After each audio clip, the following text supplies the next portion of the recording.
এই মামনি, তুমি এইখানে? তোমার আমি কত জায়গা খুঁজলাম। কিন্তু আঙ্কেল, আপনি আমার খুঁজতেছেন কেন? কিছু বলবেন? মামনি, কিছুক্ষণ আগে তুমি যখন আমার মহাজনের কাছে মুরগির মাংস চাইছিলে না, মহাজন তো তোমার মুরগির মাংস দেয় নাই, উল্টা আরো ধাক্কা দিয়ে ফেলাই দিছে। আর তুমিও তখন বলছিলা তোমার আম্মু অসুস্থ।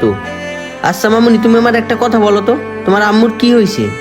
আঙ্কেল, আমার আম্মু না একটা বাসায় কাজ করতো। হঠাৎ করে না আমার আম্মুর বুকে ব্যথা ওঠে। তারপর কি মামনি বলো? তারপর থেকে আমার আম্মু অসুস্থ হয়ে বিছানায় পড়ে যায়, আর কোনো কাজও করতে পারে না। 1 সপ্তাহ ধরে আম্মু একটু মুরগির মাংস খাইতে চাইতেছিল, আর আমার কাছে টাকাও ছিল না। সারাদিনে বোতল টুকায় মাত্র 10 টাকা পাইছি। সেই 10 টাকা নিয়ে আপনার মহাজনের কাছে গেছিলাম, কিন্তু সে তো আমাকে মাংস দিলই না, উল্টা আর আমাকে ধাক্কা মারা ফালাই দিছে। আচ্ছা মামনি, তুমি কান্না করো না।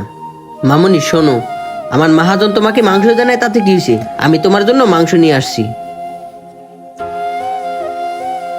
মামনি, তুমি না বললা তোমরা কাঁচামরিচ আর পেঁয়াজ দিয়ে 1 সপ্তাহ ধরে ভাত খাও? লও, আজকে এই মুরগির মাংস দিয়া তোমরা পেট ভরে ভাত খাইবা। লও ধরো।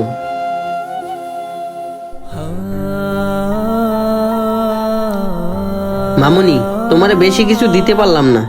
লও, এখানে 200 টাকা আছে, এই 200 টাকা রাখো। এই 200 টাকা দিয়া তোমার আম্মুর জন্য ফল কিনে নিয়ে যাও। আচ্ছা ঠিক আছে আঙ্কেল। আচ্ছা ঠিক আছে মামনি, তুমি থাকো, আমি এখন যাই। বেশি দেরি করলে আমার মহাজন আবার চিল্লাচিল্লি করবে। ঠিক আছে আঙ্কেল। আপনার সামর্থ্য অনুযায়ী গরিবদেরকে সাহায্য করুন। আপনার সাহায্যে গরিবরা যতটা খুশি হবে তার চেয়ে বেশি খুশি হবে আল্লাহ তাআলা আপনার প্রতি। ভিডিওটি ভালো লাগলে অবশ্যই শেয়ার করে দিবেন। ধন্যবাদ সবাইকে।